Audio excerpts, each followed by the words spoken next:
All right, so now we go in the grad section of the pitch, and the first team is OctaPulse, and basically it's smarter fish farming, AI-driven inspection for higher yields and lower cost. Okay, get away, you guys. We're good to go. Yeah. Hi, my name is Paul Grech. We are the co-founders of OctaPulse, and we are building the future of autonomous aqua farming. Aquaculture is a $310 billion global market and growing. However, operations are widely still very manual, resulting in higher labor costs and reduced margins. Through visiting Blue Ocean Mariculture, the largest offshore producer of yellowtail in the US, we toured the hatchery and saw firsthand the insanely manual and stressful process of inspecting juvenile fish before they're cleared to go to the grow-out pen for deformities. This process for Blue Ocean happens 6 times a year, where 8 to 10 technicians work 10-hour days inspecting 400,000 tiny fish by hand, as each fish that makes it through to the grow-out stage with deformities results in lost revenue. Overfishing is killing the ocean, and aquaculture needs to scale in order to meet this growing demand for seafood. Overfishing has caused global wild fish stocks to be on the brink of collapse, and coupled with rising population and the lower availability of farmland, it has made aquaculture paramount for the future of feeding the world.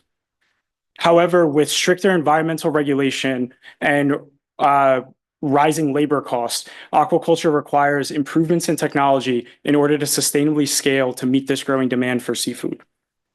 So this grading process has 3 key steps. The first one is separating the fish, then inspecting them, and lastly sorting them between healthy and unhealthy fish. Our solution addresses the issues in this process through automation. And for our initial pilot, we plan on focusing on step 2, which is the inspection through computer vision. So you might be wondering why we're focusing on the inspecting and imaging module first, and that's because data in this industry is extremely scarce. Specialized cameras will yield unique data sets that will help us further refine our computer vision models. These computer vision models will actually be used to power our fish monitoring platform, which fish farmers can use to detect fish abnormalities with 90% accuracy. This allows fish farmers to increase their overall yield in aquaculture operations as well as their efficiency. So far, we've developed a mock-up of a portable fish imaging module for imaging the fish. It'll use stereo vision and adjustable lighting for consistent imaging, and it'll have a waterproof design that makes it easy to integrate to the current infrastructure. Through conversations with our initial target customers, we learned that accuracy from technicians actually drops to below 70% once fatigue sets in, and this typically occurs around midway through day 2. Through our AI inspection system, we cut the overall time it takes to complete this stressful process and free up technicians to perform other mission-critical tasks inside the hatchery, essentially improving the per revenue generated by a technician. Overall, with more healthy fish making it to the grow-out pen and less waste, we improve top-line revenue for our clients by around 5% of an estimated value. This summer, we have 3 pilots in the works, with one being with Blue Ocean Mariculture, and the estimated value of this pilot is around $100,000, including the labeled image data that's going to be produced as a result of this pilot. Post-pilot, we have a strong sales pipeline with farms in the Americas and the Mediterranean that provide an overall value of over $2 million in expected revenue. Long-term, we are planning to expand our technology into the offshore pen, where industry-wide 70% of cost is going on feed, and the value of this opportunity is over $20 billion. Our go-to-market strategy is direct-to-farm sales, charging around 5% of top-line revenue. We are all grad students here at CMU, and more importantly, we all come from the ocean with our family upbringing. Through expertise in aquaculture, computer vision, AI, and robotics, we are building scalable solutions to advance aquaculture and to, more importantly, protect the ocean. Competition is years behind and does not have the computer vision technology that's required to conduct this very stressful and manual process of deformity inspection. Additionally, these competitors are focused on building large-scale industrial-sized solutions that do not scale to smaller farms outside of the Nordic salmon region. Starting with computer vision for the deformity inspection process to full automation, we are building the autonomous aquafarm of the future. We are asking for $300,000 to complete our initial proof of concept this summer, and We plan to raise a 2 to 4 million seed round at the end of 2025 that will set us up to achieve 1.5 million in revenue by the end of 2026. If you want to be part of a $300 billion industry and help to feed the world, join us. Thank you. Thank you. Questions? Steve? Whose tech are you using? Whose computer vision?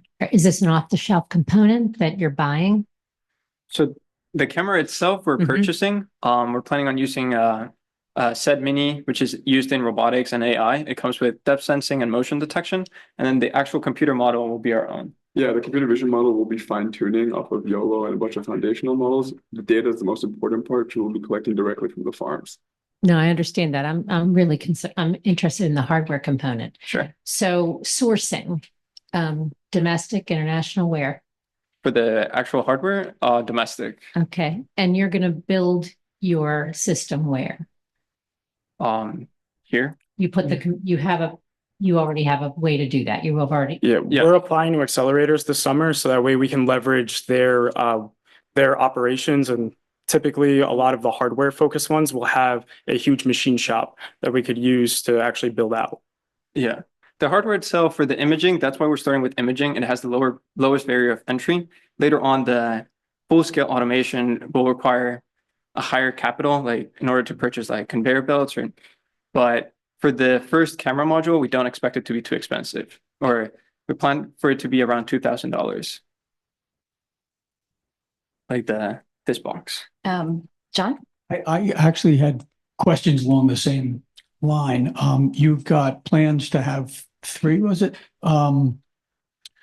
Trials this summer? Yes. And you have a mock-up. You're going to use off-the-shelf parts. That's a lot of work to get done. And I just wonder what your plan is to do it. I do have to compliment you on your business plan. You really said a lot, and you've clearly done a lot of work, which makes me think that you have a good answer to this. Yes. Here, let me pull up the appendix.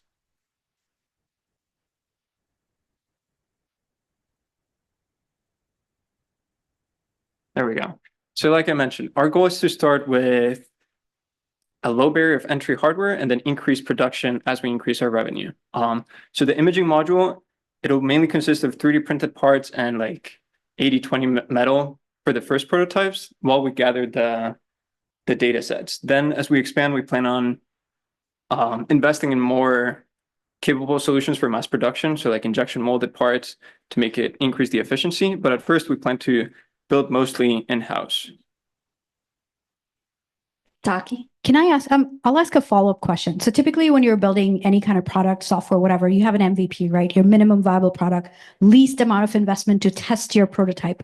What is that product and what is that cost? Yeah, so like I mentioned, it'll be around $2,000 and we're currently applying for Spark grants to be able to afford it as well. Paul?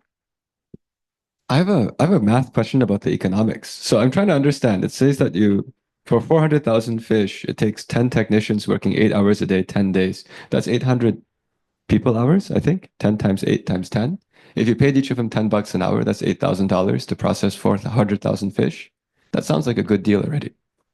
Where do you understand what I'm saying? Like, what's that? In Hawaii, they're paid on average 35. Okay. Yeah. But even then, your envelope if you multiply the 35, now we're talking about, that math is too hard for me, to be perfectly honest. But that's maybe $20,000. There's multiple batches per year. So that's for one batch, but there's 6 to 7 batches a year. So now right, but I'm doing a unit cost. I'm saying for 400,000 fish, it costs you $30,000. And you're selling yellowtail. Yeah, there's also the cost added of the inaccuracies of the humans inspecting them. As Paul mentioned, after the second day, there's a lot of fatigue that sets in. So our idea is to reduce the cost or increase that accuracy and reduce the cost of the feed. Because right now they're wasting a lot of money on feeding fish that are not going to make it to the market. Christine? You mentioned you're going greedy part of your MVP. At least for the very initial prototyping, yes. Right. Do you have you engaged someone that can do that for you yet? Do you have identified that? I have experience 3D printing. And yeah, I think we have We're planning on using the makerspace here as well as Scape Hall. But you haven't done one yet. For 3D printing, not yet. In May is when, Yeah, yeah. we were Like- focusing on the initial computer vision module because without that piece, it's hard to go to these farms. So we went to the farm, we showed them, hey, we have this foundational model. It works for salmon. We need your data to train on it. And then what we'll do is we'll start this initial imaging module so that we can actually scale up to the manufacturing part. So for the past 2 months, we've been working on that. I made a whole front end simulation that shows them, hey, we take your 10-day process, we scale it down to 1 day. If we're just doing that kind of automation, you add labor to that, maybe 2 days, cuts your entire process down by a fifth. And from there, we go into the hardware part. Great. Yeah. Thank you so much. Thanks, everyone. Thank you.